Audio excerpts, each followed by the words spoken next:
bi Lion bi yeewoo ba léegi gis nañu jalon yi mu posé yóbbu na leen ci dialogue national endormir na leen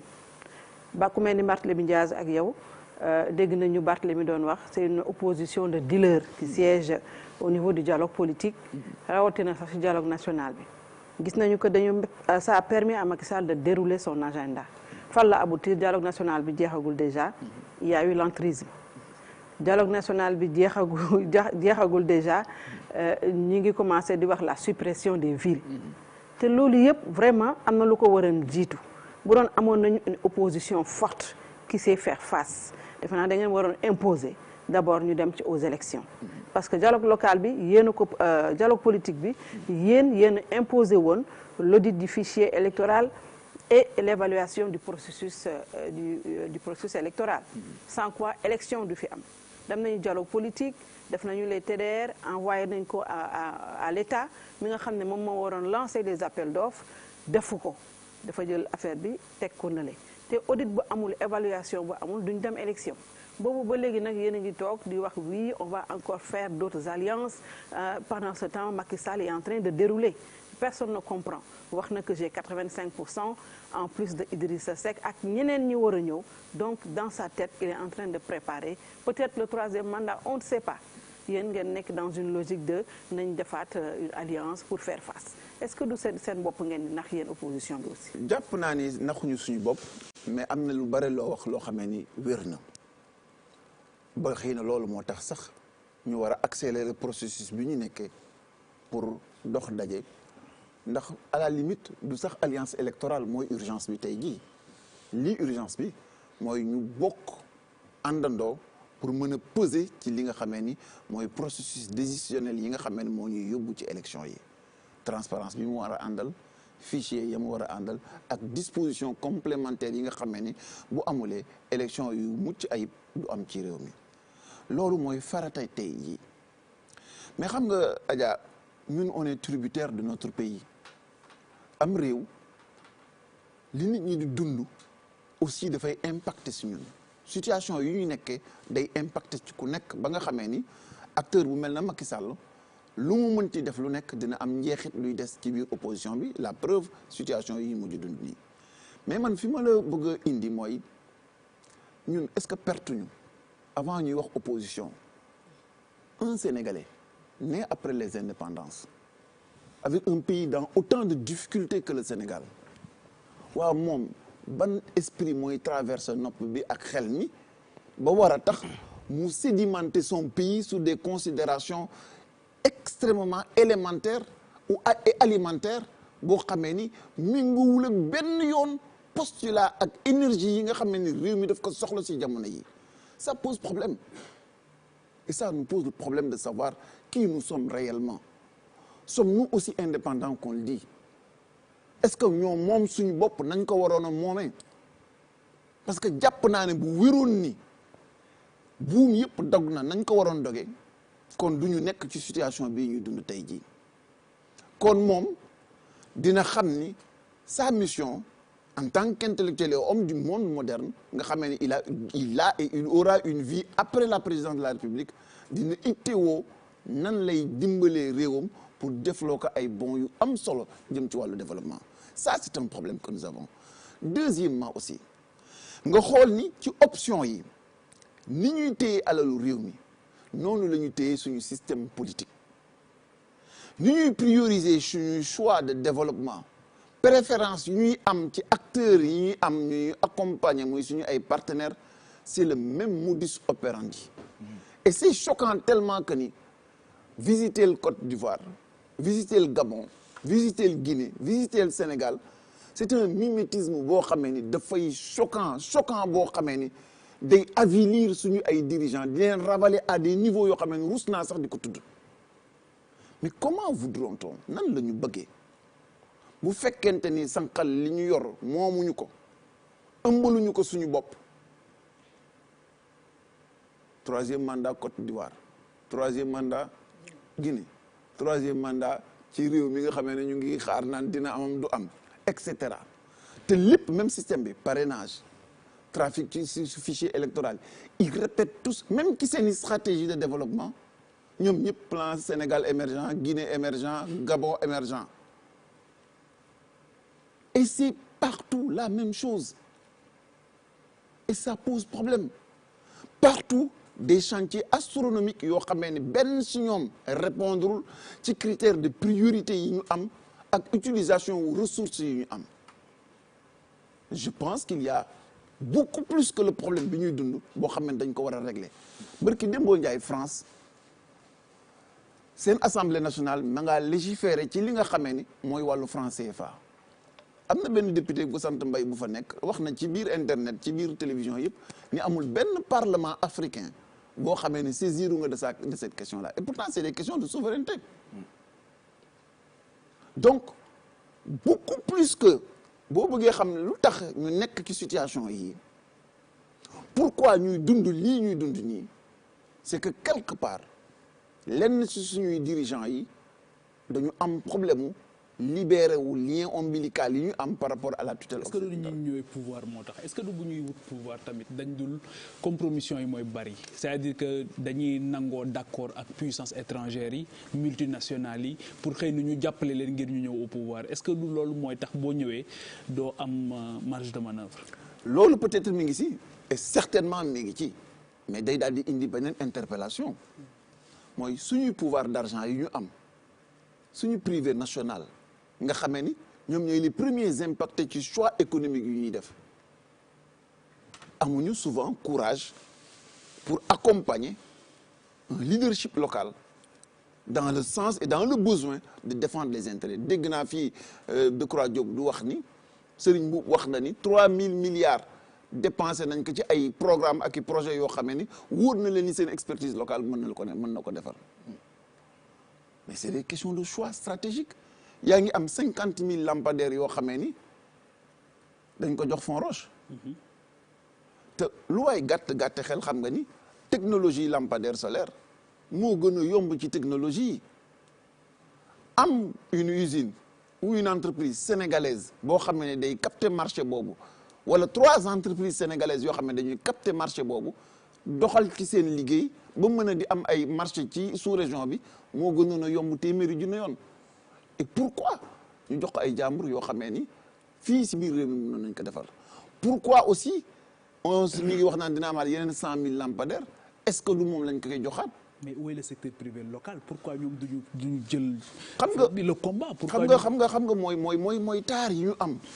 ni nga xamee ni moom ngeen ñuy xoole ñun politique yi comme ni Adja wax ni léegi lii mooy seeni faiblesse fii ngeen tardé noonee la ñu feebare dans plusieurs secteurs. C'est pourquoi il faut que Sénégalais yëpp laay wax au-delà des acteurs politiques que ñu gëm ni gars yi dañ ñoo bëgg a gëmloo ni modèle bale moo ëpp doole moo gën a bare ñëpp la ñu àndal parce que ci loolu la seen doole nekk.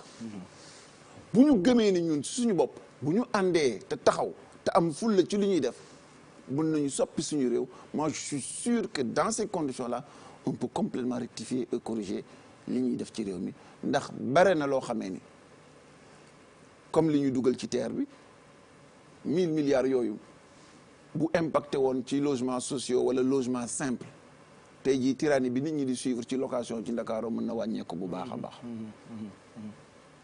dafa am ay choix simple yoo xamee ni buñ ko nangoo di def dinañu mën a dimbali ñu ngi jël 58 750 tonnes de poisson jaayee ko 10 milliards. te lu waayu dof xam nga ni au prix du marché local mën na jar 190 milliards. boo ko yóbboo France mën na jar 300 milliards. comment nan la ñu bëgg a créer les conditions de l'émergence de ce pays nan la ñu mën a taxawale saxale emploi su fekkente ni on négocie aussi mal.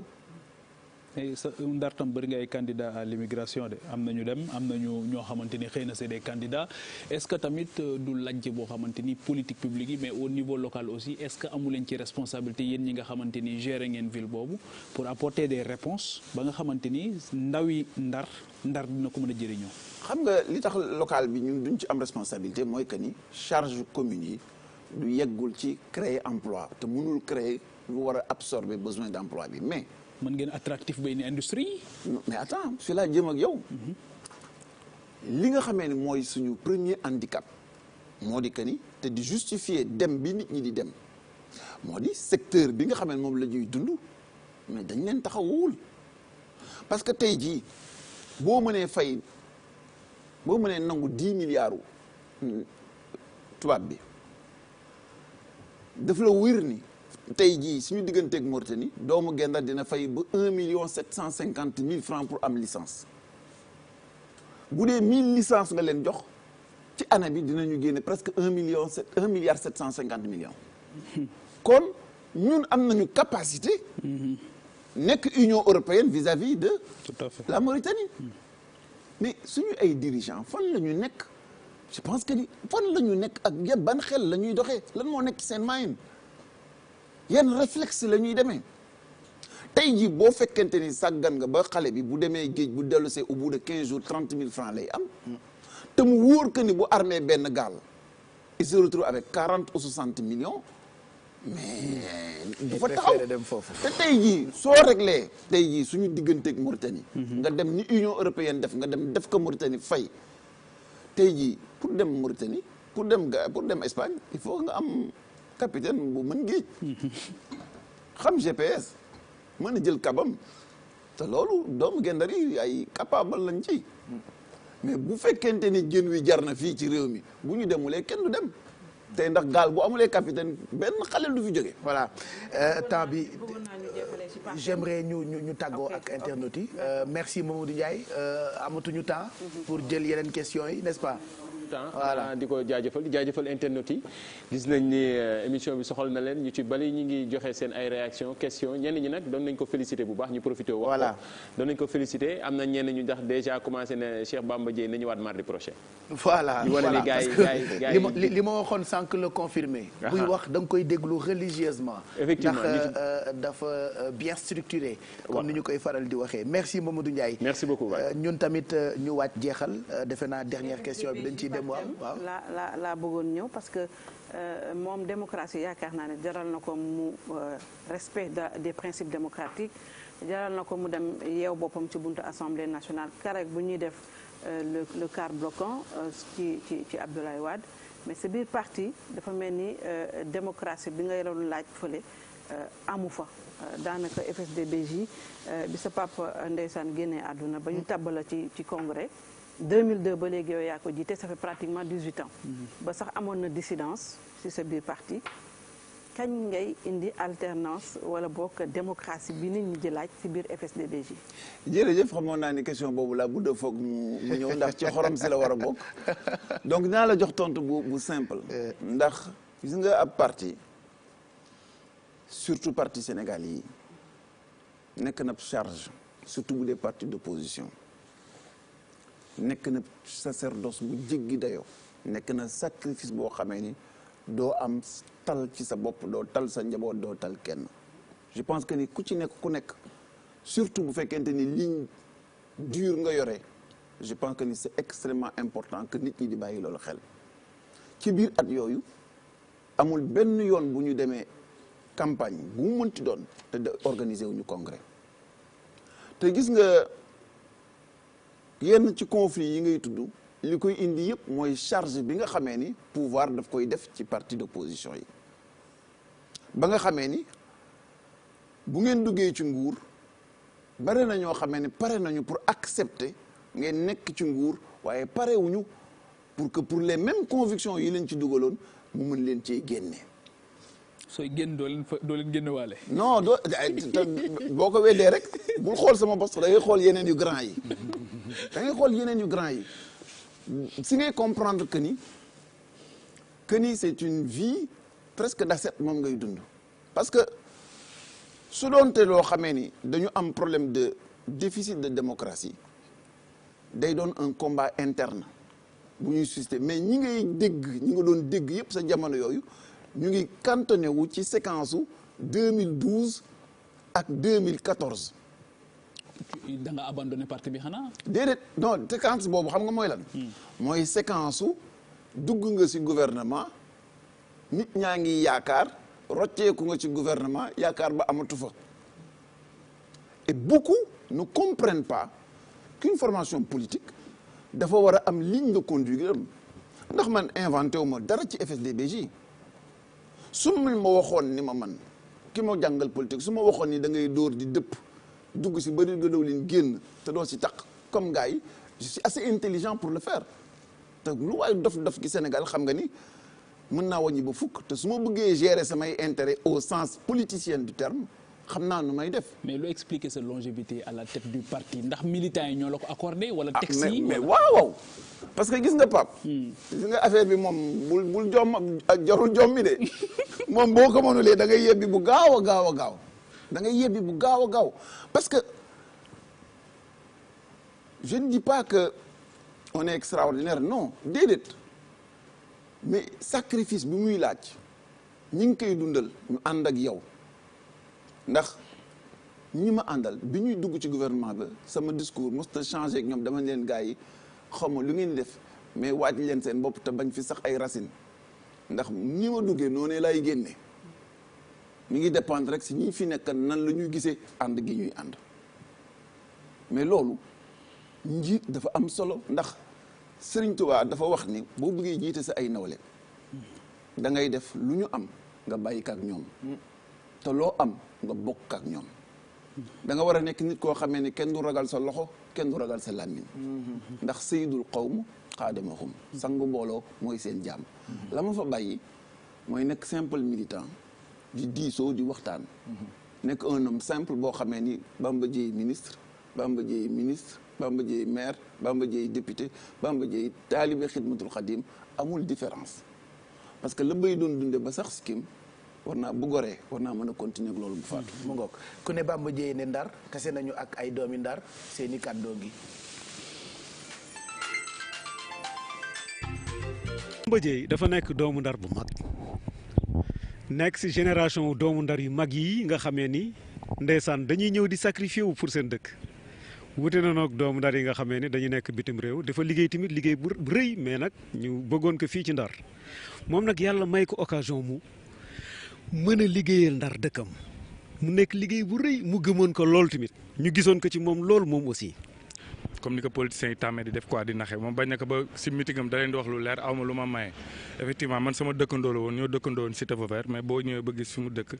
ak voisins yi boo gisee kër yi rek ñun la fii kër maire la woon wala kër ministre moo fi dëkkoon da ngay comprendre que ni kii waa jógul pour profiter quoi si alalu askan bi nit ku baax la woon daal te moom mënul wàcc loolu sax mooy papaam dafa amoon benn slogan mooy Allahu waahidun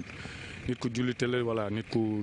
dul naxele daal loolu laa xam si moom loo xamante ni wallahi lazim looloo ma neex si moom. mais Bamba Dièye exemple la moom ci boppam Bamba Dièye exemple la ndax vraiment bu doon ñoom kenn doxatul loolu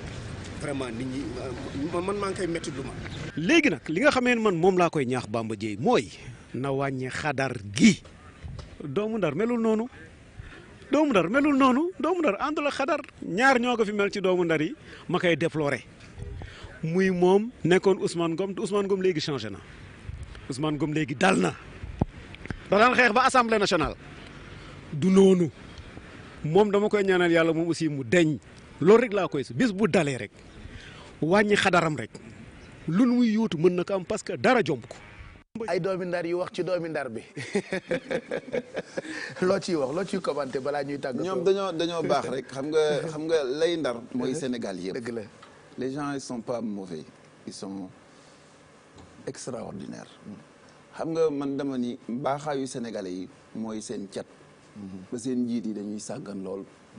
ndax ñun fonk nañu njiit ba nga xamee ni bu defee lu dul ñoon sax da naan du moom ay taalibeem la wala ay surgaam la et je pense que ni ce sont ces valeurs là qu'il faut convoquer Pape il faut que ñu gëm ni que réew mu rëy lañu yor di mën a meññ ay nit yu rëy yéen ñi ñëpp individuellement et collectivement Sénégal jaral na leen lu nekk mais pourvu rek que ñu mettre leen dans les conditions yu war a tax ñu liggéey bareewu ma xadar rek déedéet bareewu ma xadar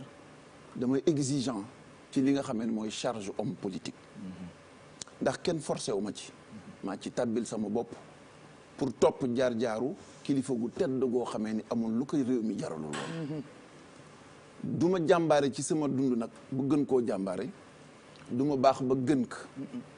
ndax xam naa ni moo ma gën fuuf moo ma gën a gëm yàlla moo ma gën a bëgg Sénégal moo ma gën a nekk patriote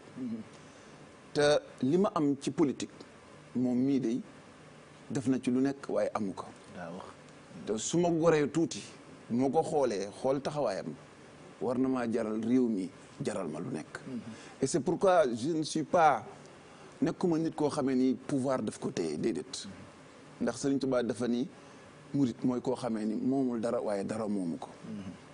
et je pense que ni loolu laay revendiquer et tout le temps damay bind ci épitaphe ci samay page Facebook